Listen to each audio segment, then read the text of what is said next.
எண்ணாகமத்தின்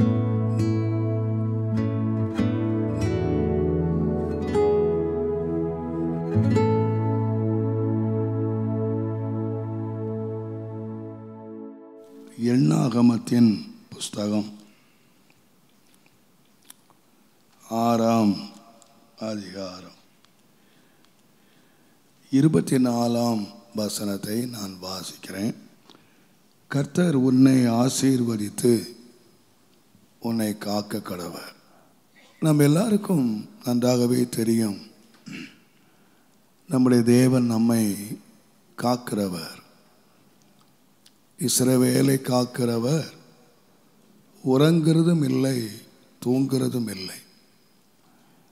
அவர் நம்முடைய போக்கையும் நம்முடைய வரத்தையும் அவர் இது முதற்கொண்டு காப்பார் என்று சொல்லியிருக்கிறார். அவர் நம்முடைய ஆத்துமாவை அவர் காக்கிறவர், எல்லா தீமைக்கும் நம்மை விலக்கி காக்கிறவர். அவர் காக்கிறவர் மாத்திரம் அல்ல, இங்கே மோசேயை பார்த்து ஆண்டவர் சொல்லுகிறார், இந்த ஜனங்கள் மேல் நீ சில வார்த்தைகளை சொல்ல வேண்டும். இந்த சம்பவத்தை நீ வாசிப்பீர்களானால் இது மோசே அல்லது ஒரு ஊழியன் தன் ஜனங்கள் மேல் சொன்ன வார்த்தை அல்ல. இந்த 6ஆம் அதிகாரம் 22ஆம் வசனத்திலிருந்து நாம் வாசிப்போமானால், கர்த்தர் மோசேயை நோக்கி நீ ஜனங்கள் மேல் இதை சொல்ல வேண்டும் என்று சொன்னார். கர்த்தர் உன்னை ஆசீர்வதித்து உன்னை காக்க கடவர், தம்முடைய முகத்தை உன்மேல் பிரகாசிக்க பண்ணி உன்மேல் கிருபையாய் இருக்க கடவர். கர்த்தர் தம்முடைய முகத்தை உன்மேல் பிரசன்னமாக்கி உனக்கு சமாதான கட்டளையிட கடவர் என்று சொல்லிவிட்டு எனக்கு ரொம்ப ஆச்சரியமாக இருந்தது. கீழே ஆண்டவர் சொல்லும்படியாக சொல்லுகிறார், இவ்விதமாக அவர்கள் என் நாமத்தை இஸ்ரவேல் புத்திரர் மேல் கூற கடவர்கள். என் நாமத்தை, என்னுடைய ஆசீர்வாதத்தை கூறுன்னு சொல்லலை, ஆசீர்வாதத்தை காத்துக்கொள்ளும், முகத்தை பிரகாசிக்க பண்ணும், கிருபையாயிரும், அவர்கள் மேல் முகத்தை பிரசன்னமாக்கும், சமாதானத்தை கட்டளையிடும். இப்படி என்னுடைய நாமத்தினாலே இந்த ஜனங்கள் மேலே ஆசீர்வாதத்தை கூறு அப்படின்னு சொல்லலை. இவ்விதமாக அவர்கள் மேல், ஜனங்கள் மேல் என் நாமத்தை கூறு, நான் அவர்களை ஆசீர்வதிப்பேன் அப்படின்னு சொன்னார். இப்போ நான் நினைக்கிறேன், தேவன் நம்மை ஆசீர்வதிக்கிறதும் நம்மை காக்கிறதும் அவருடைய பணி அல்ல, அவருடைய நாமமே அதுதான். கர்த்தர் நம்மை ஆசீர்வதிக்கிற தேவனாக இருக்கிறார். இதை அவர்கள் மேல் நீ கூறும்போது நான் அவர்களை ஆசீர்வதிப்பேன் என்று சொன்னார். தேவனுடைய நாமத்துக்கு மகிமை உண்டாவதாக. தேவன் ஆசீர்வதிக்கிறவர் மாத்திரம் அல்ல, ஆசீர்வதித்து காக்க கடவர். தேவனுடைய நாமத்துக்கு மகிமை உண்டாவதாக.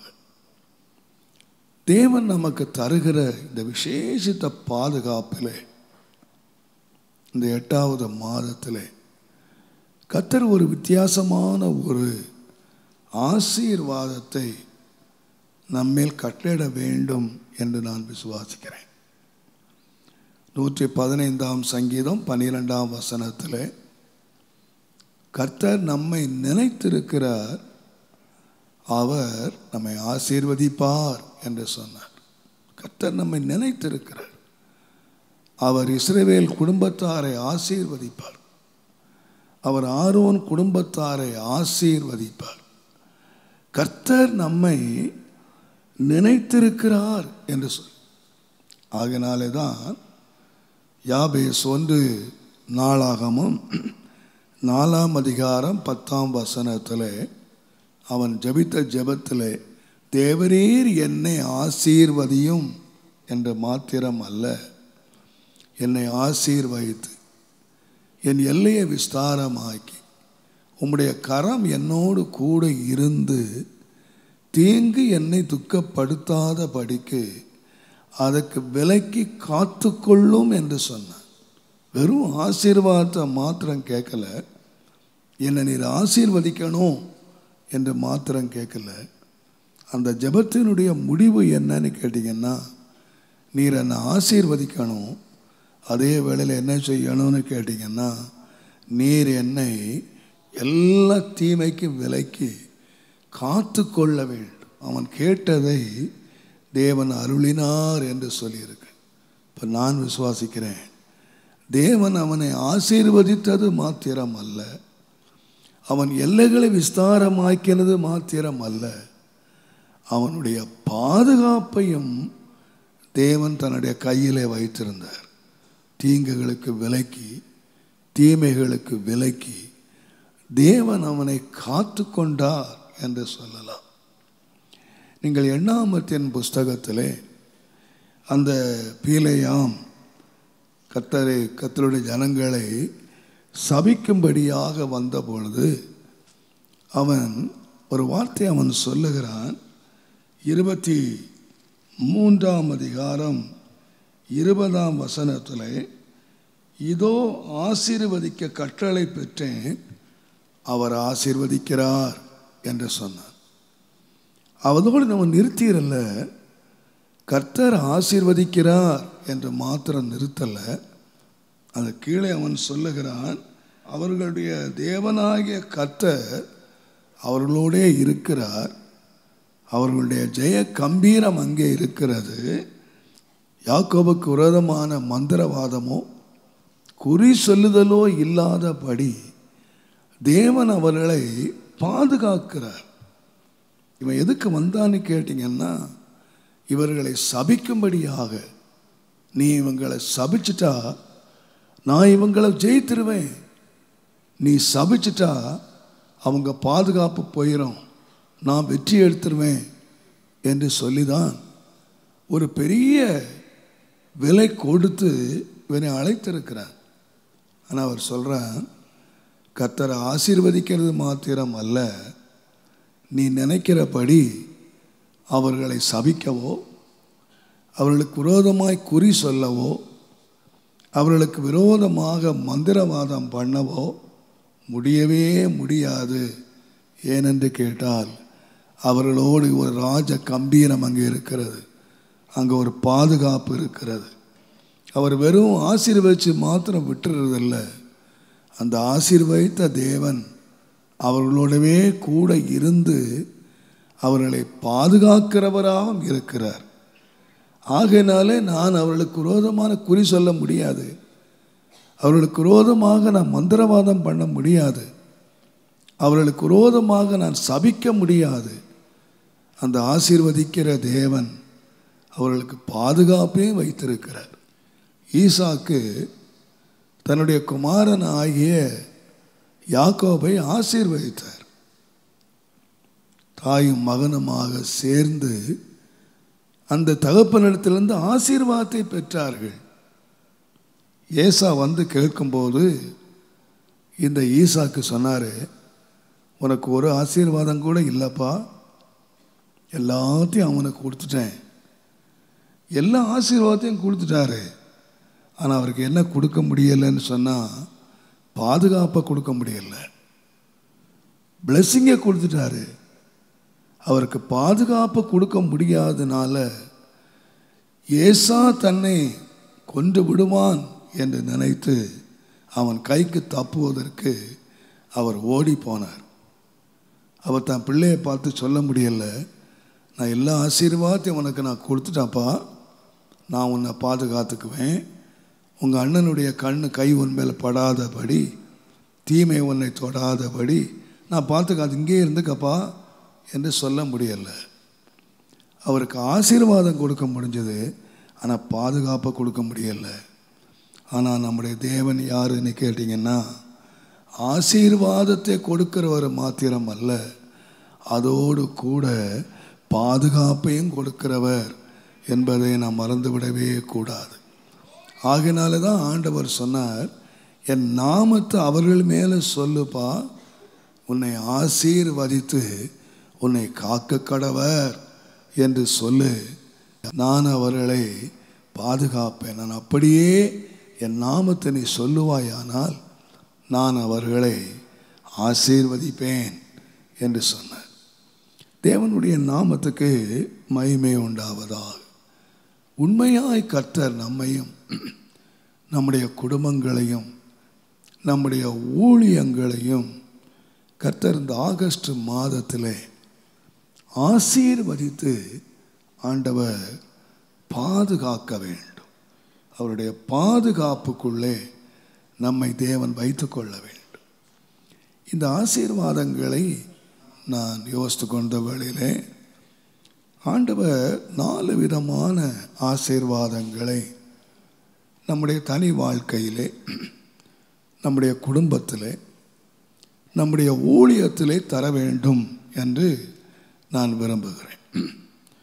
முதலாவதாக தேவன் தர வேண்டிய ஒரு ஆசீர்வாதம் அப்போஸ்தலர் நடபடிகளின் புஸ்தகம் 3ஆம் அதிகாரம் கடைசி 2 வசனத்தை நான் வாசிப்போமானால், புத்திரராய் இருக்கிறீர்கள், உன் சந்ததியினாலே பூமியில் உள்ள வம்சங்கள் எல்லாம் ஆசீர்வதிக்கப்படும் என்று தேவன் ஆபிரகாமுக்கு சொல்லி நம்முடைய முன்னோர்களோட பண்ணின உடன்படிக்கைக்கும் புத்திரராய் இருக்கிறீர்கள்.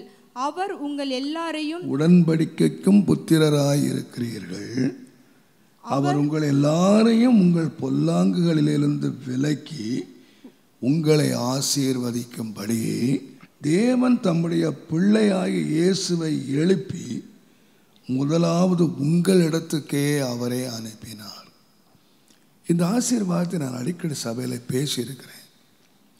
ஆனால் இன்றைக்கு ஆவியானவர் என்னுடைய உள்ளத்தில் இயேசுவை உங்களிடத்துக்கு முதலாவது அனுப்பினார். எதுக்குன்னு கேட்டிங்கன்னா, உங்களை ஆசீர்வதிக்கும்படி மாத்திரம் அல்ல, பொல்லாங்குகளில் இருந்து உங்களை விலக்கி உங்களை ஆசீர்வதிக்கும்படி. ஏன் உங்களை பொல்லாங்கிலிருந்து விலக்கி உங்களை ஆசீர்வதிக்கணும் அப்படின்னு கேட்டால், தேவன் ஏற்கனவே உடன்படிக்கை பண்ணியிருக்கிறார். என்ன உடன்படிக்கை பண்ணியிருக்கிறான்னு கேட்டிங்கன்னா, உன் சந்ததியினாலே பூமியில் உள்ள வம்சங்கள் எல்லாம் ஆசீர்வதிக்கப்படும். இந்த உடன்படிக்கையை ஆண்டவர் செய்திருக்கிறார். உன் சந்ததியின் மூலமாக இந்த பூமியில் உள்ள வம்சங்கள் எல்லாம் ஆசீர்வதிக்கப்படும். இப்போ அவங்க ஆசீர்வதிக்கப்படணும் அப்படின்னு கேட்டால், உன் சந்ததியில் ஒரு கிரியை செய்யணும். இயேசுவை ஏன் அனுப்பினார்னு கேட்டிங்கன்னா, உன் மூலமாக அந்த பூமியில் உள்ள சந்ததிகளெல்லாம் ஆசீர்வதிக்கப்படணும்னா உனக்கு ஒரு ஆசீர்வாதம் தேவை. என்ன தேவைன்னு கேட்டால், பொல்லாங்குகளிலிருந்து உன்னை விலக்கிற ஆசீர்வாதம் உனக்கு தேவை. பொல்லாங்குகளிலிருந்து உன் சந்ததி விலகாவிட்டால் பூமியில் உள்ள சந்ததிகளெல்லாம் ஆசீர்வதிக்கப்படும் என்ற வார்த்தை நிறைவேறாது. ஆதியாகமத்தின் புஸ்தகத்திலே 12ஆம் அதிகாரத்திலே ஆண்டவர் கொடுத்த ஆசீர்வாதம், உன் மூலமாக சந்ததிகள் எல்லாம் ஆசீர்வதிக்கப்படும். நான் இயேசுவின் நாமத்திலே தாழ்மையாக நான் சொல்லுகிறேன், தேவன் இந்த பூமியை ஆசீர்வதிக்க வேண்டுமானால், இந்த உலகத்தில் உள்ள சகல சந்ததிகளையும் ஆசீர்வதிக்க வேண்டுமானால், கர்த்தருடைய பிள்ளை ஆகிய நம் மூலமாக தான் தேவ ஆசீர்வாதத்தை வைத்திருக்கிறார். கர்த்தருடைய பிள்ளைகள் மூலமாக, நான் இன்னொரு விதமாக சொல்வேன், ஆனால் சபையின் மூலமாக தான் இந்த உலகத்துக்கே ஆசீர்வாதம் இருக்கு.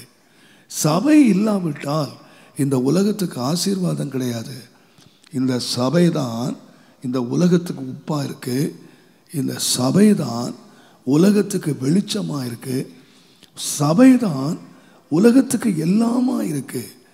ஒரு தனி மனிதனுடைய வாழ்க்கை மற்றவர்களுக்கு ஆசீர்வாதமாய் மாறணும் அப்படிங்கிறது தான் தேவனுடைய திட்டம், தேவனுடைய உடன்படிக்கை.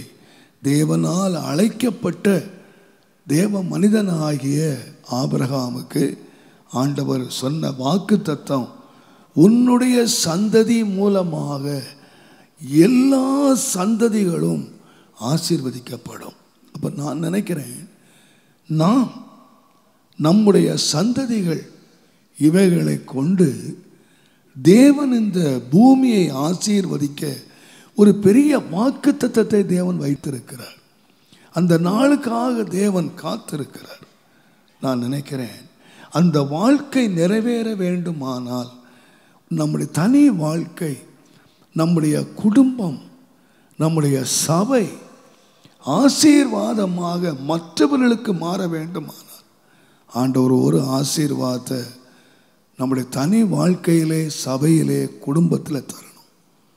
பொல்லாங்குகளை நம்மை விட்டு விலக்கணும். தேவன் நினைக்கிற அருவருப்புகளை விலக்கணும்.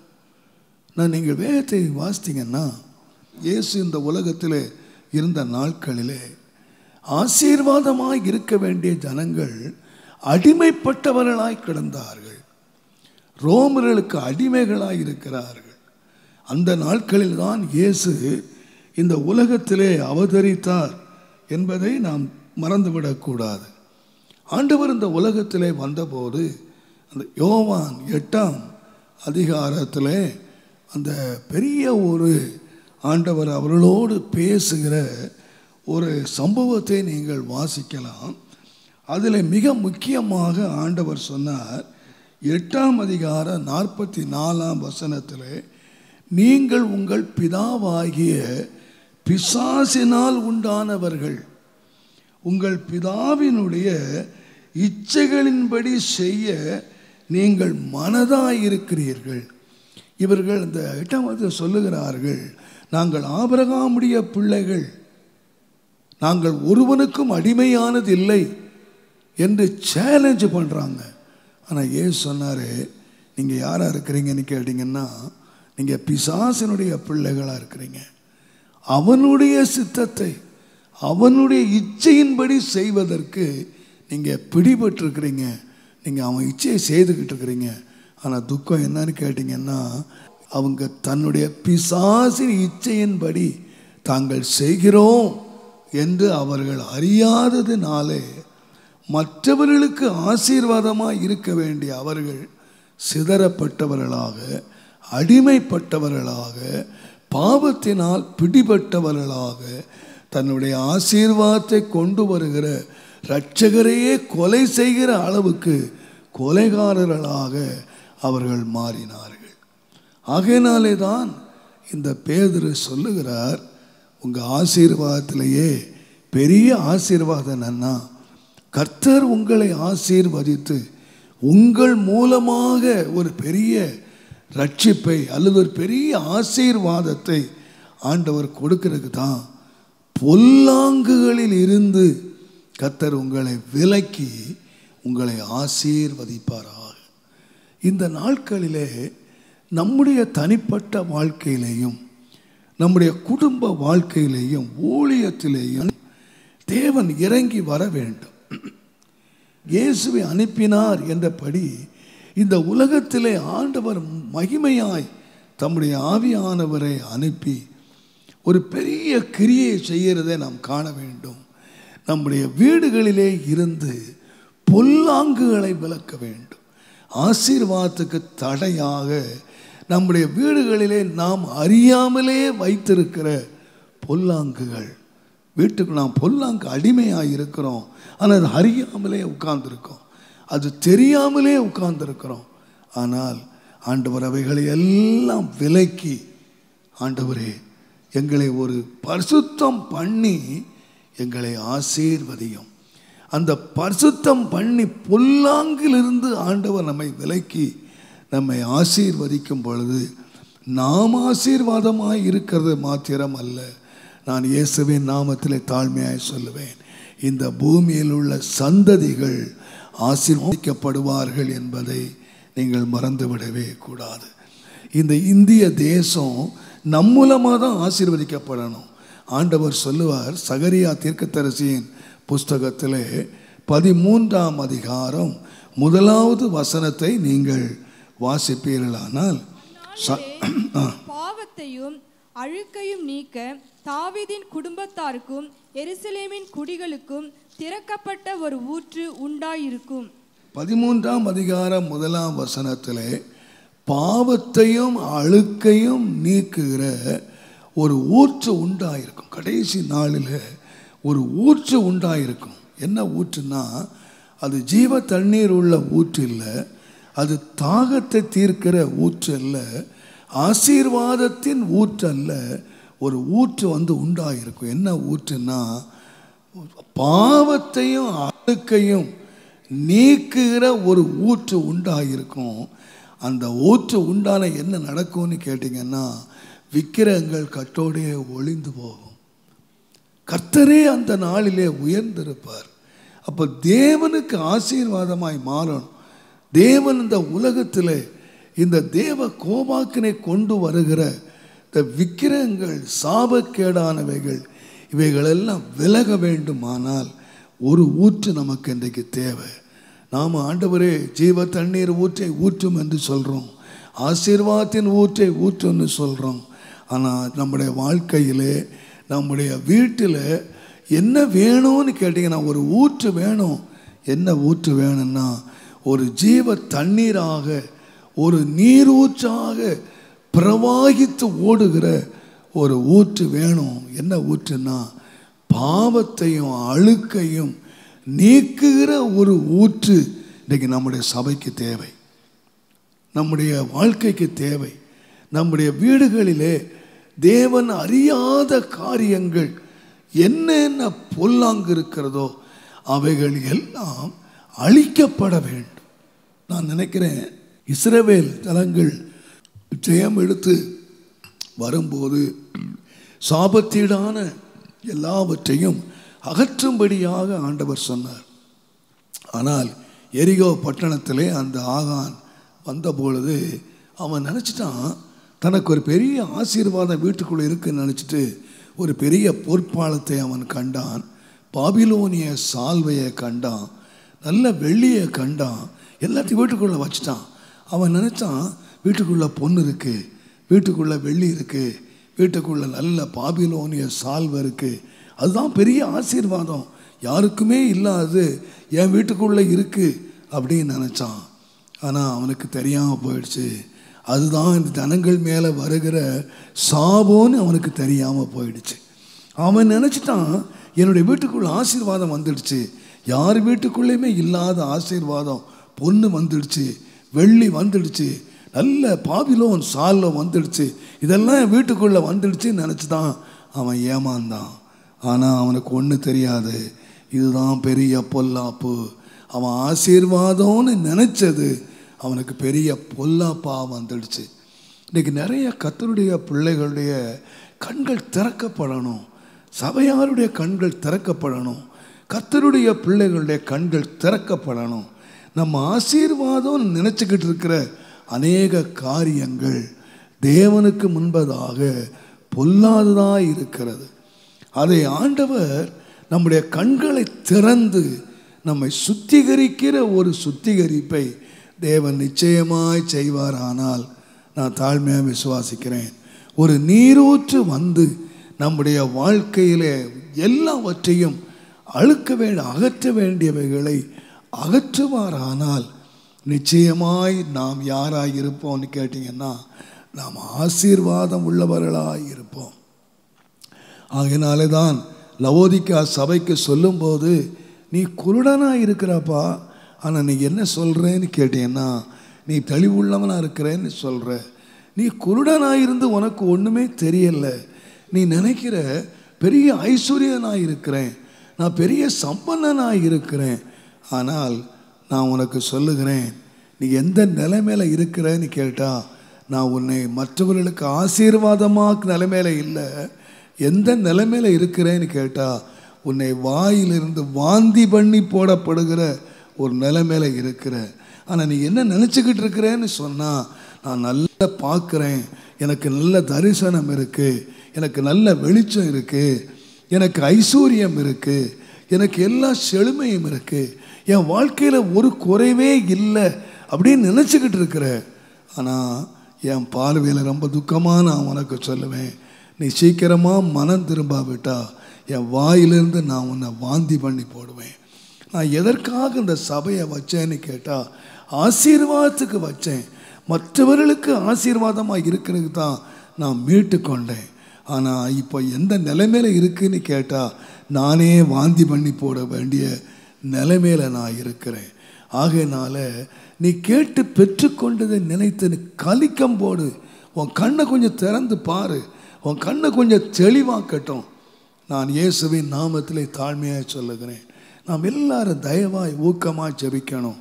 ஆண்டவரே, எங்களை குறித்து ஒரு நிர்விசாரமாக ஏதோ உலகத்தினுடைய ஏதோ சில காரியங்கள் மேன்மைகள் நமக்கு இருக்கிறதுனால, எல்லாத்தையும் விட்டுட்டு போகிற பொருட்கள் நமக்கு இருக்கிறதுனால இதுதான் நம்ம ஆசீர்வாதம் என்று நினைத்து விடாதபடி, அநேகருக்கு நான் ஆசீர்வாதமாக இருக்கும்படி, அநேகரை நான் கொண்டு வரும்படியாக கர்த்தருடைய நாமத்துக்கு மகிமையும் கனமும் துதியும் உண்டாவதாக.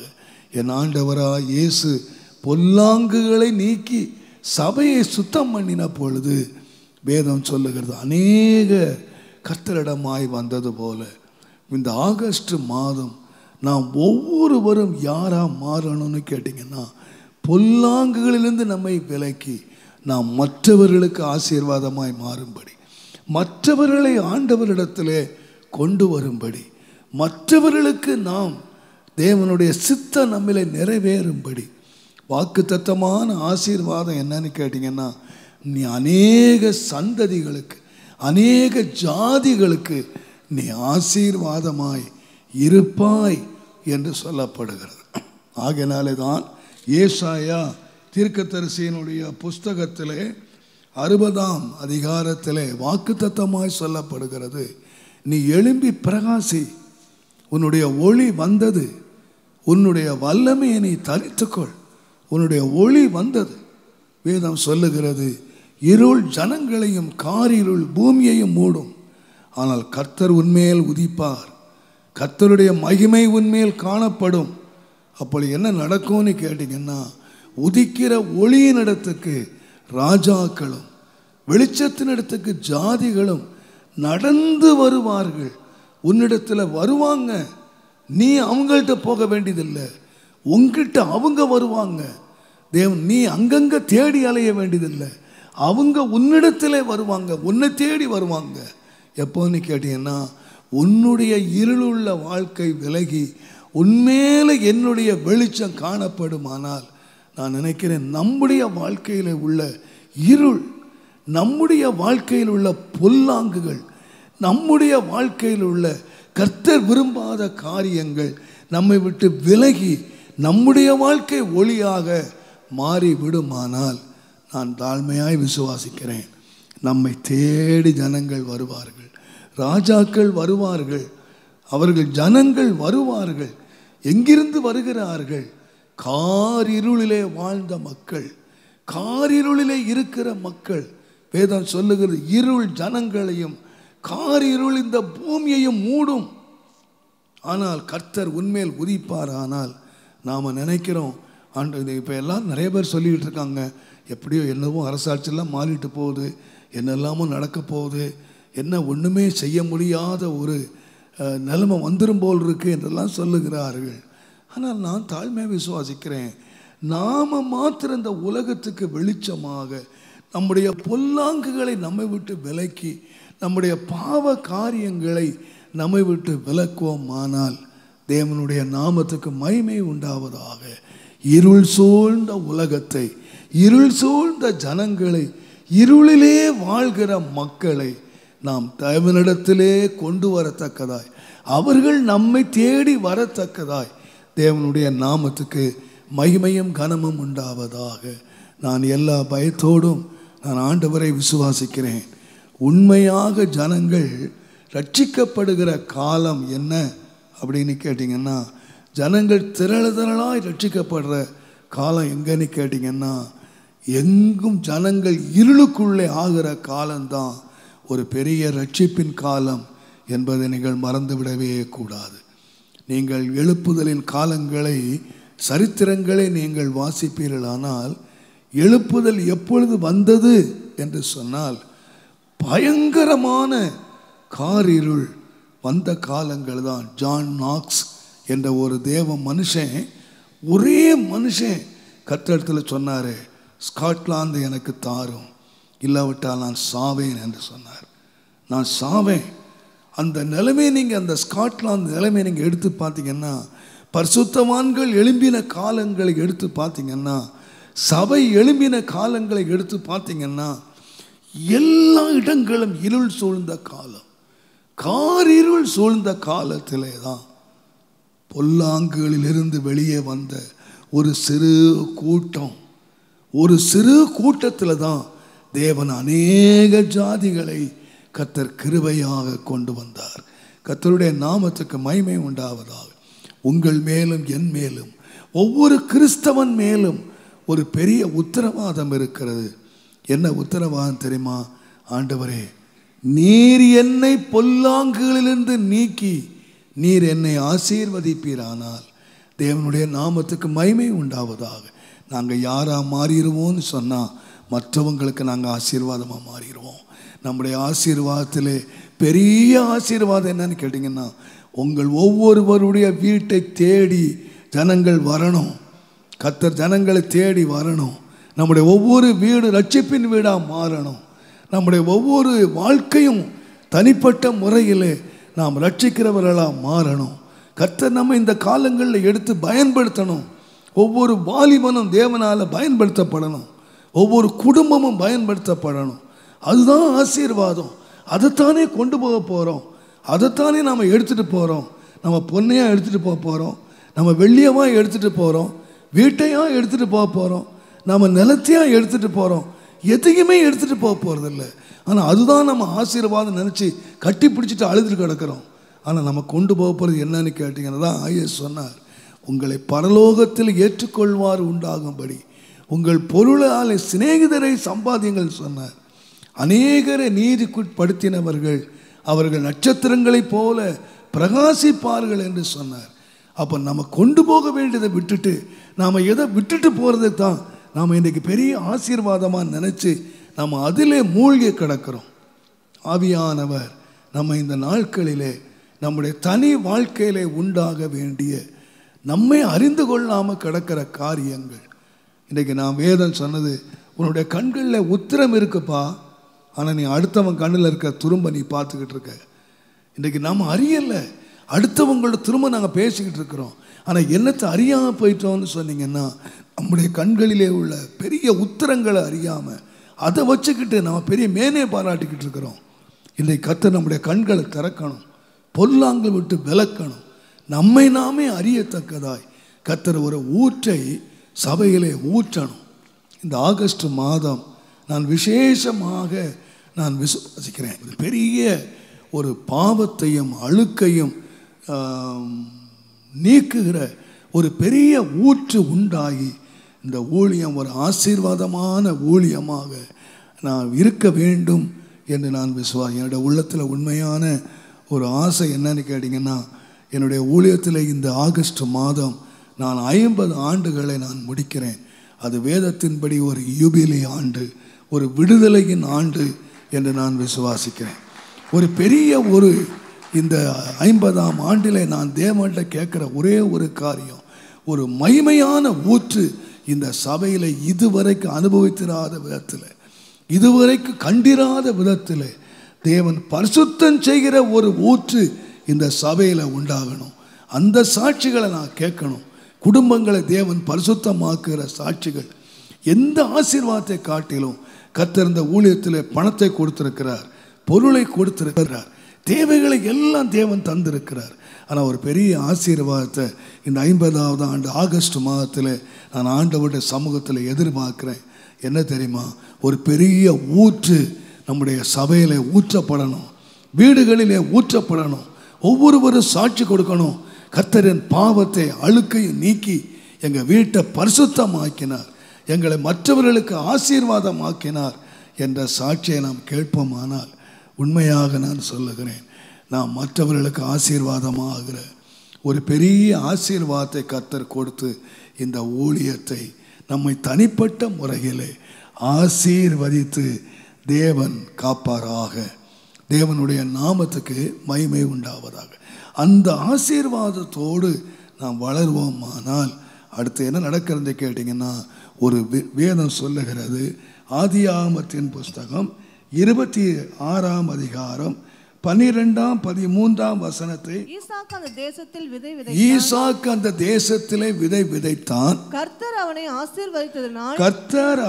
ஆசீர்வதித்ததினால் அந்த வருஷத்திலே அவன் 100 மடங்கு பலன் அடைந்தான். அவன் ஐஸ்வர்யவன் ஆகி வர வர விருத்தி அடைந்து மகா பெரியவனானான்.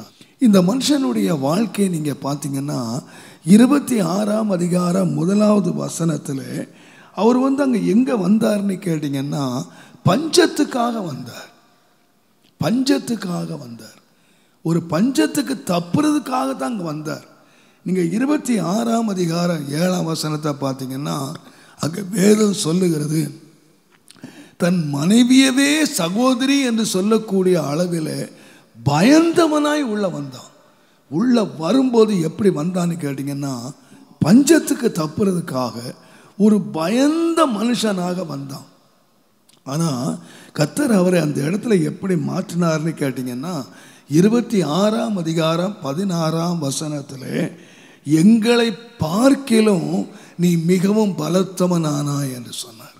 அந்த ராஜா சொல்லுகிறான், நீ வரும்போது பஞ்சத்துக்கு தான் வந்த, இங்கே நீ எங்களை கண்டு பயந்து தான் வந்த, ஆனால் இப்போ நீ யாராக மாறிட்டான்னு கேட்டீங்கன்னா, உன்னை கண்டு நாங்கள் பயப்படுறோம். நீ எங்களை காட்டில யாராக மாறிட்டேன்னு கேட்டீங்கன்னா, நீ பலத்தவனாக மாறிட்ட. இப்போ அமலேக்கு அவனை கண்டு பயப்படுறான். உள்ளே வரும்போது ஈசாக்கு பயந்தார். இப்போ உள்ளே வந்த பிறகு கர்த்தருடைய ஆசீர்வாதம் என்ன கொண்டு வந்துச்சுன்னா, அமலேக்கு அவனுக்கு பயந்து தேவனுடைய நாமத்துக்கு மகிமையும் கனமும் உண்டாவதாக, அவர்கள் அவனோடு உடன்படிக்கை பண்ணும்படியாக, அந்த ஜனங்களுக்கு அவன் ஆசீர்வாதமாக மாறும்படியாக தேவன் ஈசாக்கை ஆசீர்வதித்தார். நான் சொல்லுகிற அருமையான கர்த்தருடைய நீங்கள் விசுவாசிப்போம். நாம் நம்முடைய எல்லைகளிலே நாம் மற்றவர்களை காட்டிலும் ஒரு கீழான நிலைமையில் தான் உள்ளே போயிருக்கலாம். ஒரு காலத்தில் நாம் அங்கே பயந்து போயிருந்திருக்கலாம். ஆனால் கர்த்தருடைய ஆசீர்வாதம் எதிரிகளே வாழ்க்கையை சொல்லணும், நீ எங்களை காட்டிலும் பலத்தவன் ஆனா என்று சொல்லி இவனோடு சமாதான உடன்படிக்கை பண்ண வந்தது போல நிச்சயமாய் நம்முடைய ஆசீர்வாதத்தை பார்த்து நம்மை தேடி வரத்தக்க அபிமெலேக்கு அவனை தேடி வந்தான், அவனோடு உடன்படிக்கை பண்ண வந்தான். அதுபோல கர்த்தர் நம்மை நிச்சயமாக கர்த்தர் உயர்த்தி பெரியவனாக்குகிற ஆசீர்வாதத்தை கர்த்தர் நிச்சயமாய் செய்யும்படி ஆண்டவர் நமக்கு அனுக்கிரகம் செய்வார் என்று நான் விசுவாசிக்கிறேன். கர்த்தருடைய நாமத்துக்கு மகிமை உண்டாவதாக. எந்த அளவுக்கு அவனை பெரியவன் ஆக்கினார் என்று சொன்னால், அன்றைக்கு கொன்று விடுவார்கள் என்று பயந்த ஒரு மனுஷனே இப்பொழுது வந்து உடன்படிக்கை பண்ணக்கூடிய நிலையிலே கர்த்தர் உயர்த்தினார். நீங்கள் வாசித்தீங்கன்னா கர்த்தருடைய வேதம் சொல்லுகிறது, 18ஆம் சங்கீதத்தில் 35ஆம் வசனம் சொல்லுகிறது, உம்முடைய காருண்யம் என்னை என்னவாக மாற்றும். அந்த சங்கீதத்தை நீங்கள் வாசித்தீங்கன்னா, உம்முடைய ரட்சிப்பின் கேடகத்தை எனக்கு தந்தீர். ரட்சிப்பின் கேடகம்னா ஒரு பாதுகாப்பு. உம்முடைய ரட்சிப்பினுடைய பாதுகாப்பு எனக்கு தந்தீர். உம்முடைய காருண்யம் என்னை பெரியவனாக்கும். உம்முடைய வலதுகரம் என்னை தாங்குகிறது. உம்முடைய காருண்யம் என்னை பெரியவனாக்கும். அப்போ பாதுகாப்பு மாத்திரம் அங்கே இல்லை, அங்கே என்னவும் இருக்குன்னு கேட்டிங்கன்னா உயர்வும் இருக்கு. கர்த்தர் நம்மை நேசித்தார், அவர்கள் அன்பு கூர்ந்தார். நான் உன்னை அநாதி சிநேகத்தால் உன்னை சிநேகித்தேன், காருண்யத்தினால் உன்னை இழுத்து கொண்டேன் என்று ஆண்டவர் சொல்லும்போது, அவர் நம்மை காருண்யம் நம்மை இழுக்கிறது மாத்திரம் அல்ல. நான் சொல்லுவேன், அவருடைய காருண்யம் நம்மை பெரியவனாக்கும். நான் ஆண்டவர்கிட்ட அடிக்கடி அதிகாலை வேளையில் இந்த வார்த்தையை நான் ஆண்டவரை பார்த்து சொல்கிறது உண்டு. ஆண்டவரே, நான் நேசிக்கப்படுகிறதுக்கு நான் தகுதி உள்ளவன் இல்லைப்பா. ஆனால் உம்முடைய அநாதி சிநேகத்தினால் என்னை சிநேகித்து ஆண்டவரே உம்முடைய காருண்யத்தினால் என்னை என்ன செய்து கொண்டீர்? இழுத்து கொண்டீர். உம்முடைய காருண்யம் என்னை சூழ்ந்து கொள்ளும் என்று எழுதியிருக்கிறது. அவருடைய காருண்யம் நம்மை சூழ்ந்து கொள்ளும். அந்த காருண்யம் இழுத்த காருண்யம் மாத்திரமல்ல, அந்த காருண்யம் நம்மை சூழ்ந்து கொள்ளுகிற காருண்யம் மாத்திரமல்ல, அந்த காருண்யம் நம்ம என்ன செய்யும்னு கேட்டிங்கன்னா நம்ம பெரியவனாக மாற்றும். நீங்கள் அடிக்கடி இந்த வார்த்தையை அறிக்கை பண்ணுங்க. நான் ஆண்டவரை பார்த்து அதிகாலை வேளையில் நான் ஆண்டவரை பார்த்து சொல்கிறது, ஆண்டவரை என்னை இழுத்துட்டு அதோடு விட்டுறதில்லை. உம்முடைய பக்கத்தில் நான் நெருங்கி வருவேன், ஆனால் உம்முடைய காருண்யம் என்னை இழுக்கும். ஆனால் அந்த இழுக்குதல்ல ஒரு இருக்கு, ஆண்டவரே உம்முடைய காருண்யம் என்னை சூழ்ந்து கொள்ளும் என்று சொன்னானே, அந்த பாதுகாப்பு மாத்திரம் இல்லப்பா, அதே காருண்யம் என்னை பெரியவனாக மாற்றும். தேவனுடைய நாமத்துக்கு மகிமையும் கனமும் உண்டாவதாக. நிச்சயமாக நீங்கள் ஆண்டவரால் இழுக்கப்பட்டது உண்டானால், கர்த்தர் என்னை நேசித்து என்னை இழுத்தார் என்று நீங்கள் விசுவாசிக்கிறது உண்டானால், அந்த காருண்யத்தினுடைய முடிவு என்னன்னு கேட்டிங்கன்னா அவங்க எல்லாரை காட்டிலும் பெரியவனாக மாற்றுவதற்கு தேவன் உண்மை உள்ளவராகவே இருக்கிறார். நீங்கள் எஸ்தரின் புத்தகம் 9ஆம் அதிகாரம் 4ஆம் வசனத்தை வாசித்தீங்கன்னா, ஒரு மொர்தெகாய் என்று சொல்லுகிற மனுஷன் அவன் எங்கே இருந்தான்னு கேட்டிங்கன்னா ஒரு அரண்மனை வாசல்ல இருந்தான்.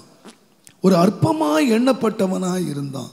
அன்றைக்கு அவனுடைய மேல் அதிகாரி அவனை பார்த்து, இவனை மாத்திரம் இல்லை, இவன் சந்ததியவே அழிச்சிருவேன் என்று சொல்லக்கூடிய அளவில் அவன் பார்வைக்கு அவ்வளவு அற்பமான ஒரு தெள்ளுப்பூச்சியை போல ஒரு அற்பமான சந்துவா தான் அவனுக்கு இருந்தான்.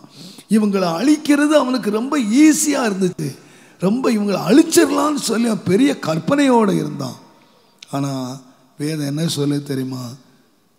வேதம் சொல்லுது, மொர்தெகாய் மகா பெரியவன் ஆனான் என்று சொல்லி இருக்கிறது. தேவனுடைய நாமத்துக்கு மகிமை உண்டாவதாக. யாத்திரையாமத்தின் புஸ்தகம் 11ஆம் அதிகாரம் 3ஆம் வசனத்தை வாசித்தீங்கன்னா, மோசே அந்த எகிப்திய ஜனங்கள் எல்லாருடைய பார்வைக்கு யாராக இருந்தான்னு கேட்டிங்கன்னா பெரியவனாக இருந்தான். எந்த ஜனங்களுக்கு தெரியுமா? இந்த ஜனங்களுக்கு பயந்து தான் ஒரு நாள் இந்த மனுஷன் ஓடி போயிட்டாரு. தன் ஜீவனை தப்புறதுக்காக இந்த ஜனங்களுக்கு பயந்து தான் ஓடி போனார். ஆனால் ஆண்டவர் எந்த இடத்த விட்டு ஓடி போனாரோ, எந்த இடத்த விட்டுட்டு நம்ம இங்கே வாழவே முடியாதுன்னு போனாரோ, எந்த இடத்துல நம்ம இருந்தால் செத்து போயிடுவோம், நம்முடைய ஜீவனே அழிஞ்சு போயிடும் அப்படின்னு நினச்சிட்டு அந்த இடத்த விட்டு ஓடினாரோ, அதே இடத்துக்கு ஆண்டவர் திரும்ப கொண்டு வந்தார்.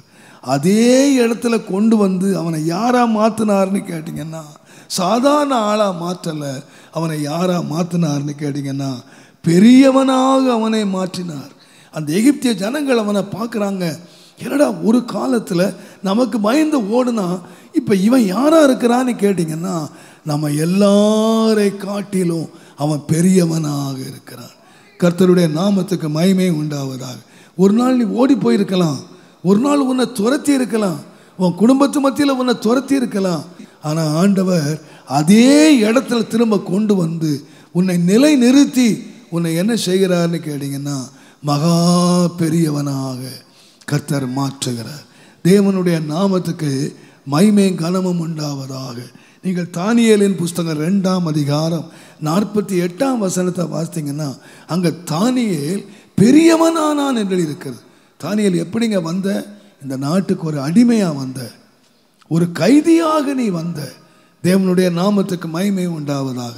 ஆனால் கர்த்தர் உன்னை ஞானத்தினால் நிறைத்து இந்த மக்களுக்கு இல்லாத ஒரு ஞானத்தை கர்த்தர் அவனுக்கு தந்து, இந்த கல்தேருக்கு இல்லாத ஒரு ஞானத்தை தேவன் அவனுக்கு கிருபையாக தந்து அவனை 10 மடங்கு சமர்த்தனாக மாற்றி இப்போ யாரா மாற்றிட்டார்னு சொன்னீங்கன்னா பெரியவனாக மாற்றிட்டார். நான் விசுவாசிக்கிறேன், தானியேலின் தேவன் நம்முடைய தேவன் தானே. அவர் நேற்றும் இன்றும் என்றும் மாறாத தேவன். மோசேயின் தேவன் நம்முடைய தேவன் தானே. மொர்தெகாயின் தேவன் நம்முடைய தேவன் தானே. ஒரு வாட்ச்மேனை, நாட்டை ஆளுகிற ஒரு அதிகாரியாய் மாற்ற முடியுமானால், ஒரு அடிமையை ஆளுகிறவனாய் மாற்ற முடியுமானால், என்னால் முடியாது என்று ஓடிப்போன ஒருத்தனை பெரியவனாக மாற்ற முடியுமானால், தேவன் என்னையும் மாற்றுவதற்கு அவர் உண்மை உள்ளவராகவே இருக்கிறார். அவர் உண்மை உள்ளவராகவே இருக்கிறார். அவருடைய செயல்கள் மாறாதவைகள். அவருடைய கரம் குன்றி போகவில்லை. தேவனுடைய கரம் பெரிய கரம். நீங்கள் விசுவாசியுங்கள். நான் யாராக இருப்பேன்னு கேட்டீங்கன்னா, நான் சின்னவன் இல்லை, சின்னவன் பலத்த ஜாதியாக மாறுவான் என்று எழுதியிருக்கிறது போல, கர்த்தர் நம்மை ஜாதிகளாக, ஜாதிகளுக்கு மேல் நம்மை பெரியவர்களாக, நம்ம இருக்கிற இடத்துல நீங்கள் எந்த நிலைமையில நீங்கள் இருக்கலாம், கர்த்தருடைய ஆசீர்வாதம் அவர்களை பெரியவர்களாக மாற்றினது மாத்திரம் அல்ல, அவர்கள் மேல் விசேஷித்த பாதுகாப்பையும் தேவன் தந்திருந்தார். பெரிய பாதுகாப்பையும் தேவன் தந்திருந்தார். அவர்களை ஒருவரும் தொட முடியாதபடி அவர்களை பெரியவர்களாக மாற்றினம் அல்ல, கர்த்தர் அவர்கள் மேல் வைத்த பாதுகாப்புக்காக நான் ஆண்டவருக்கு நன்றி செலுத்துகிறேன். கர்த்தருடைய நாமத்துக்கு மகிமை உண்டாவதாக. நான் விசுவாசிக்கிறேன் ஆண்டவருடைய ஆசீர்வாதத்தில் இன்னொரு காரியம் கூட இருக்கிறது. மல்கியாவின் புஸ்தகம் 3ஆம் அதிகாரம் 10ஆம் வசனத்தை நீங்க வாசித்தீங்கன்னா, என் ஆலயத்திலே ஆகாரம் உண்டாயிருக்கும்படி தசபாகங்களை எல்லாம் பண்டக சாலையிலே கொண்டு வாருங்கள். அந்த பின்பகுதியை நீ வாசித்தீங்கன்னா, அப்பொழுது நான் வானத்தின் பலகணிகளை திறந்து இடம் கொள்ளாமற் போக மட்டும் உங்கள் மேல் ஆசீர்வாதத்தை வர்ஷிக்க பண்ண மாட்டேனோ என்று. அதனால் என்னை சோதித்து பாருங்கள். ஆசீர்வாதம் எப்படிப்பட்ட ஆசீர்வாதம்னா, அவனை ஆசீர்வதித்து பெரியவனாக மாற்றினது அல்ல. வேதம் சொல்லுது, இடங்கொள்ளாமற் போக மட்டும் ஆசீர்வாதம். நீங்க கர்த்தரை விசுவாசிங்க, என்னை சோதிச்சு பாருங்க. நான் வானத்தின் பலகணிகளை திறந்து இடங்கொள்ளாமற் போகும் மட்டும் ஆசீர்வதிக்க மாட்டேனோ என்று என்னை சோதித்து பாருங்கள் என்று ஆண்டவர் சொன்னார். எனக்கு இந்த உள்ளத்தில் என் மனதில் தோன்றுச்சு, ஆண்டவரே எங்களை எவ்வளவு ஆசீர்வதிக்க போகிறேன், ஆசீர்வதித்து காத்துக்கொள்ளுங்கள் என்று சொன்னால் எவ்வளவு ஆசீர்வாதம் தேவை, எவ்வளவு கொடுப்பார் என்று சொன்னார். ஆண்டவர் கையை நீட்டி கொடுக்கறதில்ல. ஆண்டவர் எப்படி கொடுக்கிறார்னா, வானத்தின் பலகணியவே திறந்து தேவன் கொடுக்கிறார். ஒரு நாள் இந்த இஸ்ரவேல் ஜனங்கள் மத்தியிலே ஒரு பெரிய பஞ்சம் உண்டாயிற்று. ஒரு கழுதை தலை 80 வெள்ளிக்காசுக்கு விற்கிறது. புறாக்களுக்கு போடுகிற பயிறு பயங்கரமான விலை விற்கிறது.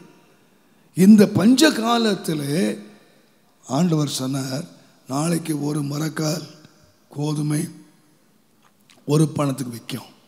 பிரபு சொன்னா, வானத்தின் பலகணியவே திறந்தாலே இது நடக்காது. உன் பலகணியை திறந்தா கூட இது நடக்காது, நீ சொல்ற காரியம் நடக்காது.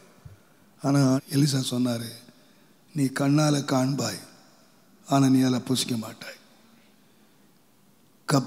வானத்தால் திறந்தாலே நடக்க முடியாத ஒரு காரியத்தை அவன் கண்கள் காண்டது. ஆனால் நான் விசுவாசிக்கிறேன், தேவன் தன்னுடைய பிள்ளைகளுக்காக அந்த பெலிஸ்தேருடைய பாளையத்தை திறக்கல ஆண்டவர். அன்றைக்கு அவங்களுக்கு என்ன திறந்து கொடுத்தாருன்னா, எதிரியினுடைய பாளையத்தை தான் திறந்து கொடுத்தாரு. ஆனால் தேவனுடைய பிள்ளைகளாக நீங்கள் விசுவாசிங்க, நமக்கு தேவன் எதிரினுடைய பாளையத்தை அல்ல, தேவன் வானத்தின் பலகணியவே திறந்து இடங்கொள்ளாமல் போக மட்டும் ஆசீர்வாதத்தை நான் வர்ஷிக்க பண்ண மாட்டேனோ என்று சோதித்து பாருங்கள், சோதித்து பாருங்கள். நான் நினைக்கிறேன் பரிசுத்த ஆவியானவர் இந்த ஆகஸ்ட் மாதத்தில் நம்மை தேவன் இடங்களை விஸ்தரித்து தேவன் நம்மை ஆசீர்வதிக்கணும். இடம் கொள்ளாமற் போகத்தக்கதாக இடங்கள் விஸ்தரிக்கப்படணும். நீங்கள் உண்மையாக நீங்கள் விசுவாசித்தீங்கன்னு கேட்டிங்கன்னா, இந்த ஆகஸ்ட் மாதம் நான் விசுவாசிக்கிறேன் ஒரு விஸ்தரிப்புக்கு ஒரு காலத்தை நான் விசுவாசிக்கிறேன்.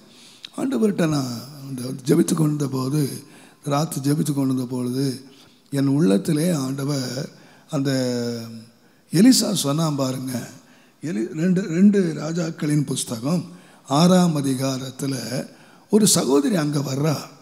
அவள் யாருன்னு கேட்டிங்கன்னா ஒரு தீர்க்கதரிசியினுடைய மனைவியாக இருந்தவள். எந்த நிலைமையில் வந்தான்னு கேட்டிங்கன்னா கடன்பட்டவளாக வந்தா. எந்த நிலைமையில் வந்தான்னு கேட்டிங்கன்னா ஒரே ஒரு கலசம் எண்ணெய் மாத்திரம்தான் இருக்குது. பிள்ளைகள் அடிமைகளாக போகிற அந்த நிலைமை நீங்கள் யோசித்து பாருங்கள். ஒரே ஒரு கலசம் எண்ணெய் இருக்குது. அடிமைப்பட வேண்டிய ஒரு காலம் வந்துச்சு. பயங்கர கடன்காரியாக இருக்கிறார். நீங்கள் எந்த நிலைமையில் இந்த ஆகஸ்ட் மாதம் 1ஆம் தேதி வந்திருக்கலாம். ஆனால் நான் விசுவாசிக்கிறேன் எலிசாவின் தேவன் இன்றைக்கி உங்களுக்கு வாக்கு பண்ணுறாரு. நீங்கள் பயங்கர கடன்காரலாக வந்திருக்கலாம். நான் நினைக்கிறேன் ஒரே ஒரு கலசம் எண்ணெய் மாத்திரம்தான் என் வீட்டில் இருக்குன்னு வந்திருக்கலாம். ஆனால் ஆண்டவர் எவ்வளோ தெரியுமா ஆசீர்வதிச்சார்? எவ்வளோ ஆசீர்வதிச்சார்? இனி என்கிட்ட பாத்திரம் இல்லை. நான் நினைக்கிறேன் இன்னும் 100 குடம் வாங்கிட்டு வந்துட்டாள்னா நிச்சயமாக 100 குடம் நிரம்பி இருக்கும். அவளுக்கு விசுவாசம் எவ்வளோதான் இருந்துச்சு கேட்டிங்கன்னா அவளுக்கு ஒரு சின்ன விசுவாசம் இருந்துச்சு. அந்த விசுவாசத்துக்கு ஏற்ற விதமாக தான் அவள் அந்த குடத்தை ஆண்டவர் நிரப்பினார். ஆனால் எது வரைக்கும் அந்த எண்ணெய் வந்துக்கிட்டே இருந்துச்சு கேட்டிங்கன்னா இனிமேல் என்கிட்ட பாத்திரம் இல்லை. அவள் வாயால் இனி பாத்திரம் இல்லை என்று சொல்லுகிற அளவுக்கு தேவன் அவளை ஆசீர்வதிச்சார். நீங்கள் விசுவாசிங்க. நாம் ஆசீர்வாதத்தினுடைய அளவு நம்முடைய வாயில் தான்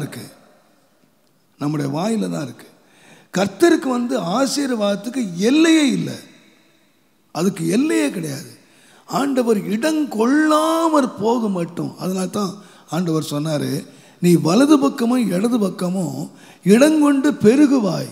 நீ என்ன செய்யாதன்னா தடை செய்யாத. அப்போ தடை செய்கிறது யாரு? பெருக்கத்தை தடை செய்கிறது யாரு? உன் கூடாரத்தை விசாலமாக்கு. நீ தடை செய்யாதன்னா தடை பண்ணுறது யாருன்னா தேவன் அல்ல, சாத்தான் இல்லை, நம்மளே தடை பண்ணிக்கிறோம். நமக்கு போதும். இவ்வளோதான் இருக்கு எனக்கு. தேவனுடைய ஆசீர்வாதங்கள் அற்பமானவைகளில் இருந்து ஆண்டவர் ஆசீர்வதிக்கிற ஆசீர்வாதத்தை நீங்கள் பார்த்தீங்கன்னா தேவனுடைய நாமத்துக்கு மகிமை உண்டாவதாக. நீங்கள் லூக்கா எழுதின சுவிசேஷம் 5ஆம் அதிகாரத்தை நீங்கள் வாசித்தீங்கன்னா அங்கே இயேசு கிறிஸ்து 5ஆம் அதிகாரத்திலேருந்து நான் வாசித்தால் பேதுருவை கூப்பிட்டு நீங்கள் தள்ளிட்டு போய் வலைகளை போடுங்கள் அப்படின்னு சொன்னார். உன்னுடைய வலைகளை போடுங்க. ஆனால் பேதுரு என்ன சொன்னார்னா, ஆண்டவரே ராத்திரியெல்லாம் நான் பிரயாசப்பட்டேன், ஒரு மீன் கூட கிடைக்கல. ஆனால் உங்களுடைய வார்த்தையின்படியே நான் என்ன போடுறேன்னா வலையை போடுறேன்னு சொன்னேன். ஆண்டவர் சொன்னார் வலைகளை போடுங்கள்னு சொன்னார். ஆனால் அவன் சொன்னான் வலையை போடுறேன்னு சொன்னான். முடிவு என்ன தெரியுமா நடந்துச்சு? தேவனுடைய நாமத்துக்கு மகிமை உண்டாவதாக. படகே என்ன செய்தான்? அமிழ்ந்து போன நிலைமைக்கு வந்துச்சு. கடைசியாக அந்த பக்கத்தில் உள்ள யோவானையும் கூப்பிட்டு பக்கத்தில் உள்ள படகுகள் நிரம்பத்தக்கதாக தேவன் பிடிச்சாங்க. அவங்க ஒன்று கூட பிடிக்கல. நீங்கள் எங்கே வாசித்தீங்கனாலும் கர்த்தர் வெறுமையில் இருந்து தான் ஆசீர்வாத கடைசி ஸ்டேஜ் கொண்டு வந்தார். எங்கே கொண்டு வந்தார் தெரியுமா? ஒன்றும் இல்லை என் நிலைமை கொண்டு வந்தார். இந்த ஆகஸ்ட் மாதம் உன்னுடைய 1ஆம் தேதி ஒன்றும் இல்லைன்னு வந்திருக்கலாம். இதுக்கு மேலே ஒன்றும் இல்லை. இந்த ஒரு கலசம் தண்ணீரை தவிர ஒன்றும் இல்லை. எனக்கு இந்த வார்த்தை என்னை ரொம்ப நேரத்துக்கு சந்தித்தது. அந்த பேதுருகிட்ட வந்தபோது அவன் சொன்னான், எங்களுக்கு ஒன்றும் கிடைக்கல. அதே போல் 5000 பேர் உட்கார்ந்துருக்காங்க. அந்த இயேசு அவங்களுக்கு அப்போ சாப்பிட கொடுங்க அப்படின்னு கேட்டால் அவங்க என்ன சொன்னாங்கன்னா, என்கிட்ட ஒன்றும் இல்லை, எதுவுமே இல்லை. இந்த 5000 பேரை நான் எப்படி போஷிக்கிறது? சரி, உங்கள்கிட்ட என்ன தான் இருக்குது? ஒரே ஒரு பையன் சாப்பிட்ற மாதிரி 5 ரொட்டி இருக்குது, அவ்வளவுதான் இருக்குது, வேறு எதுவுமே இல்லை. கர்த்தர் அதை கொண்டு வர சொன்னார். நீங்கள் யோவான் 20ஆம் அதிகாரத்தில் வாசித்தீங்கன்னா அதிகாலையில் சீசர்கிட்ட வந்து புசிக்க ஏதா இருக்குன்னு கேட்டார். ஒன்றும் இல்லை. இந்த வார்த்தை எனக்கு இன்றைக்கு மறுபடியும் சொல்லணும்னு தோணுது. இந்த ஆகஸ்ட் மாதம் உன்னுடைய ஆரம்பம் ஒண்ணுமே இல்லை, எதுவுமே கிடையாது. என்ன பிரயாசப்பட்டாச்சு பிரதர், ராத்திரி எல்லாம் பிரயாசப்பட்டாச்சு, இந்த 7 மாசம் பிரயாசப்பட்டாச்சு பிரதர், ஒண்ணுமே கிடைக்கல பிரதர், எந்த வழியுமே இல்லை, எந்த ஆசீர்வாதத்துக்கு வழியே இல்லை. கர்த்தர் உன்னை பார்த்து சொல்றாரு, ஒண்ணுமில்லாம நீங்க உட்கார்ந்துருக்க, ஒண்ணுமில்லாம என் சமூகத்தில் வந்திருக்க, இல்லை ஒரு கலசம் எண்ணெய் மாத்திரம் வச்சுக்கிட்டு கடன்காரனா வந்து உட்கார்ந்துருக்க, நீ கர்த்தருடைய வார்த்தையை நீ விசுவாசிக்க முடியுமானால் கர்த்தர் ஆசீர்வதித்து காக்கிறவர். அந்த ஒரு குடம் எண்ணெயில தான் உனக்கும் உன் பிள்ளைகளுக்கும் ஜீவனத்துக்கு உரிய அத்தனை அந்த ஒரு குடம் எண்ணெயில இருக்கு. அந்த ஒருத்தன் சாப்பிட்ற 5 அப்பத்தில் தான் நீ திருப்தியா சாப்பிட்றது மாத்திரம் இல்லை, நீ மீதியாய் எடுக்கிற அளவுக்கு கர்த்தர் ஆசை. நீங்க நம்புவீர்களானால் இன்னைக்கு நீ ஒண்ணுமில்லாம வந்திருக்க, ஆனால் அந்த ஆகஸ்ட் மாதத்தினை முடிக்கும் போது நீ மீதியாய் எடுக்கிற அளவுக்கு நீ திருப்தியா சாப்பிட்டு, வேதம் நீங்க எல்லாம் அந்த வசனத்தை நீங்க வாசித்து பாருங்க, அந்த முடிவு என்ன இருக்குன்னு கேட்டீங்கன்னா, திருப்தி அடைந்து மீதி எடுத்தாங்க. சும்மா மீதி எடுக்கல, அரைகுறை வயிற்றுல சாப்பிடல, ஐயோ ஓசியில் கிடைக்குது கொஞ்சமாக சாப்பிட்டுக்கலாம் அப்படின்னு சாப்பிடல, ஃபுல்லாக சாப்பிட்டான். அப்பத்தையும் மீனையும் திருப்தி அடைந்து மீதி எடுத்தான். நான் சொல்லுவேன், இந்த வார்த்தையை நீங்கள் எழுதி வச்சுக்கோங்க. இந்த 1ஆம் தேதி இங்கே இருக்கலாம், நீங்கள் எங்கே வேணுமானாலும் இருக்கலாம். ஒன்றுமில்லாமல் இந்த மாதத்தை நீ ஆரம்பித்தால் நான் சொல்லுவேன், நீ திருப்தி அடைந்து நீ மீதியாய் எடுக்கத்தக்க அளவில் கர்த்தர் உன்னை ஆசீர்வதிக்கிறதுக்கு உண்மை உள்ளவராக இருக்கிறார். நான் சொல்லுவேன், பேசிக்கொண்டிருக்கிற நான் ஒரு காலத்தில் அப்படி தான் இருந்தேன், எதுவுமே இல்லை, சாப்பிட்றதுக்கு வழியே இல்லை. அடுத்த வழி எனக்கு தெரிஞ்ச ஒரே ஒரு வழி சாகிறது தான் வழி, சாகிறத தவிர எனக்கு வேற வழியே தெரியல. நீங்கள் நினைக்கிறது போல எங்கள் வீட்டில் ஒரு கூட எண்ணெயும் இல்லை. நான் சொல்லுவேன், ஆண்டவர்கிட்ட சொல்றதுக்கு ஒரு 5 அப்பம் கூட எங்கள் வீட்டில் இல்லை, ஒன்றுமே இல்லை. அன்றைக்கு அந்த பேதுரு சொன்னது போல புசிக்கிறதுக்கு ஏதாவது இருக்கான்னா ஒன்றுமே இல்லை, அதான் எங்கள் நிலைமை. ஆனால் இன்னைக்கு நான் தைரியமாய் சொல்லுவேன், எல்லாம் இருக்கிறது, மீதியாகவும் இருக்கிறது என்று சொல்லத்தக்க அளவிலே கர்த்தர் ஆசீர்வதித்து உங்களுக்கு சாட்சியாக வைத்திருக்கிறார். என்னுடைய தேவன் உங்களுடைய தேவன் என்பதை நான் மனப்பூர்வமாக நான் அறிந்திருக்கிறேன்.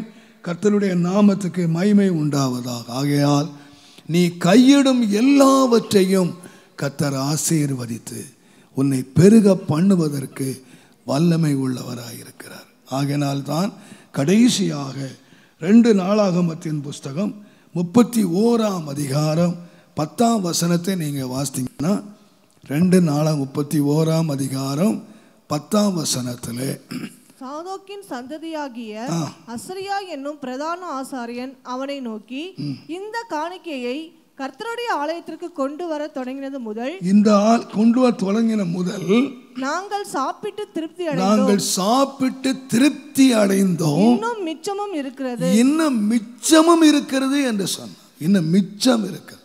அப்ப எந்த அளவுக்கு தேவன் நம்மை ஆசீர்வதிக்கிறார் என்று சொன்னால், நாம் திருப்தி அடைந்து மிச்சமாய் இருக்கக்கூடிய அளவிலே தேவன்.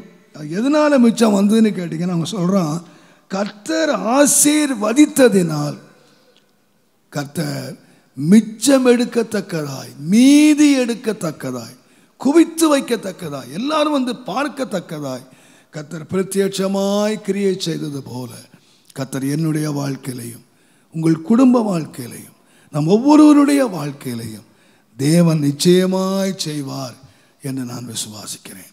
நம்முடைய பொல்லாங்குகளில் இருந்து நம்மை விலக்கி நம்மை பரிசுத்தம் பண்ணி நம்மை ஆசீர்வதிக்கிற தேவன் உண்மையாகவே நம்மை விலக்கி நம்மை பாதுகாப்பாராக. அவருக்கே மகிமை உண்டாவதாக. நம்மை ஆசீர்வதித்து நம்மை வர வர விருத்தி அடைய பண்ணி மகா பெரியவனாய் மாற்றுகிற அவருடைய காருண்யம் நம்மை பெரியவர்கள் ஆக்கி ஆசீர்வதித்து நம்மை காப்பாராக. இடங்கொள்ளாமற் போக மட்டும் ஆசீர்வதிக்கிற தேவனுடைய தயவுள்ள கரம் இந்த ஆகஸ்ட் மாதத்திலே நம்மை இடங்கொள்ளாமற் போக மட்டும் நம்முடைய இடங்களை விஸ்தரித்து வலதுபுறமும் இடதுபுறமும் இடங்கொண்டு பெருகி நாம் விஸ்தரிப்பை அனுபவிக்கிறது மாத்திரம் அல்ல, தேவனுடைய ஆசீர்வாதம் ஒன்றுமில்லாதிலிருந்து நாம் திருப்தியாய் சாப்பிட்டு மீதியாய் எடுக்கத்தக்க அளவிலே கர்த்தர் நம்மை ஆசீர்வதித்து நம்மை காப்பாராக. நம்ம எல்லார் கண்களை மூடி ஜெபம் பண்ணுவோம். எங்கள் அன்பின் ஆண்டவரே, நன்றியோடு நாங்கள் உம்மை துதிக்கிறோம். ஆண்டவரே, உம்மை துதிக்கிறோம். அந்த குறிகாரன் சொன்னான், இஸ்ரவேலை ஆசீர்வதிப்பதே தேவனுக்கு பிரியம். இந்த ஆகஸ்ட் மாதம் 1ஆம் தேதி கர்த்தர் நம்முடைய ஜனத்தின் மேல் சொன்ன வார்த்தை, என் ஜனத்தின் மேலே சொல்லுங்கன்னு சொன்னார். என் ஜனத்தின் மேலே சொல்லுங்க. இந்த ஆகஸ்ட் மாதம் 1ஆம் தேதி ஜனத்தின் மேலே சொல்லுங்க. என்ன சொல்லுங்கன்னு சொன்னா, கர்த்தர் நம்மை ஆசீர்வதித்து நம்மை காக்க கடவர். என் நாமத்தை நீங்க அவங்க மேல சொல்லுங்க, நான் அவர்களை ஆசீர்வதிப்பேன் என்று ஆண்டவர் சொன்னாரே. தேவனுடைய நாமத்துக்கு மகிமையும் கனமும் உண்டாவதாக. நான் ஆண்டவராய் இயேசுவின் நாமத்திலே இந்த நாளிலே தேவனுடைய நாமத்துக்கு மகிமை உண்டாவதாக. ஆண்டவரே, உம்முடைய நாமத்திலே இந்த ஜனங்கள் மேல் உம்முடைய நாமத்தை நான் கூறுகிறேன். உம்முடைய வசனத்தின்படி அடியான் இந்த பிரசங்கப்பட்டு நின்று கொண்டு உம்முடைய ஜனங்கள் மேல் உம்முடைய நாமத்தை கூறுகிறேன். ஆசீர்வதிக்கிற நாமம், காக்கிற நாமம் இந்த ஆகஸ்ட் மாதம் எங்கள் மேல் இறங்கும்படியாக. இங்கே மாத்திரமல்ல சுவாமி, ஆண்டவரே, இந்த ஆராதனையை தூரத்திலிருந்து பார்த்து கொண்டிருக்கிற எல்லார் மேலும் உம்முடைய ஆசீர்வதிக்கிற தேவன் இறங்கி வருவீராக. உம்முடைய பிரியம் நிறைவேறுவதாக. ஆண்டவரே, எங்களை ஆசீர்வதிப்பதே உம்முடைய பிரியம். ஆண்டவரே, இந்த 8வது மாதம் பிரத்யட்சமான ஆசீர்வாதம் எங்கள் மேல் இறங்க வேண்டும். பிரத்யட்சமான பரிசுத்தம் எங்கள் மேல் இறங்க வேண்டும். ஆண்டவரே, எங்கள் வீடுகளை தேடி ஜனங்கள் வர வேண்டும். உதிக்கிற ஒளியிடத்துக்கு ராஜாக்கள் நடந்து வர வேண்டும். ஜனங்கள் எங்களை தேடி வர வேண்டும். வீடுகளை தேடி வர வேண்டும். ஒவ்வொருவரும் ஆத்தும ஆதாயம் செய்கிறவர்களாய், ஒவ்வொருவரும் ஆத்துமாக்களை மீட்கிறவர்களாய், தடையாய் இருக்கிற எல்லா பொல்லாங்குகளும் விளங்குவதாக. ஆண்டவரே, எங்கள் எல்லைகள் விஸ்தாரமாகிறதை நாங்கள் காண வேண்டாப்பா. எங்கள் எல்லைகள் விஸ்தாரமாகிறதை நாங்கள் காண வேண்டும். எங்கள் தேவனே, நாங்கள் உம்மை துதிக்கிறோம். ஒன்றுமில்லாத எங்கள் வாழ்க்கை எல்லாம் இருக்கிறது என்று நாங்கள் சொல்ல வேண்டும் ஐயா. அன்றைக்கு அந்த யாக்கோபு ஒரு கோலோடு புறப்பட்டு போனாப்பா. அவன் திரும்பி வரும்போது வேண்டியதெல்லாம் எனக்கு இருக்கிறது என்று சொன்னானே, போதுமானது இருக்கிறது என்று சொன்னானே அப்பா. ஆண்டவரே, இந்த ஆகஸ்ட் மாதம் 1ஆம் தேதியை ஒன்றுமில்லை என்று ஆரம்பித்த தேவ ஜனம், ஆண்டவரே, இந்த ஆகஸ்ட் மாதத்தை முடிக்கும் போது எனக்கு வேண்டியதெல்லாம் இருக்கிறது, எனக்கு போதுமானது இருக்கிறது என்று சொல்லத்தக்கதா இன்றைக்கு நீர் வானம் திறப்பீராக. இன்றைக்கு வானம் திறப்பீராக. இந்த ஆகஸ்ட் மாதம் 1ஆம் தேதி வானம் திறப்பதாக, வானம் திறப்பதாக. ஆண்டவரே, ஓ ரமஷ தல கமரா தல கபௌரியா உரபபபலபரா தல கபௌரியா, ஒரு வித்தியாசமான ஆசீர்வாத பிள்ளைகள் மேல் இறங்கி வருவதாக. வானம் திறந்து பொழிந்து விடும் ஆண்டவரே. ஓ ரமஷ பபபலபரா தல கபௌரியா ஒவ்வொருவர் தலைமேலும் உம்முடைய ஆசீர்வாத கரத்தை இன்றைக்கு வையும் வையும். அடைபட்டு போல வானம் திறப்பதாக, திறப்பதாக. வானம் திறந்து உம்முடைய ஆசீர்வாதத்தை உம்முடைய பிள்ளைகள் மேல் ஊற்றுகிறதுக்காக நன்றி நன்றி நன்றி நன்றி நன்றி நன்றி நன்றி நன்றி நன்றி. வானம் திறக்கிறதுக்காக நன்றி, வானம் திறக்கிறதுக்காக நன்றி, வானம் திறக்கிறதுக்காக நன்றி. ஒன்றுமில்லாத எங்கள் வெறுமையான வாழ்க்கைகள் எல்லாம் நிறைவுள்ளவர்களாய் மாறுகிறதுக்காக நன்றி. நன்றி, நன்றி, நன்றி, நன்றி, நன்றி அப்பா, நன்றி. உம்முடைய நாமம் மகிமைப்படுவதாக, உயர்த்தப்படுவதாக, ஆசீர்வதிக்கப்படுவதாக, நம்முடைய வல்லமை விளங்குவதாக. இயேசுவின் நாமத்தில் பிதாவே.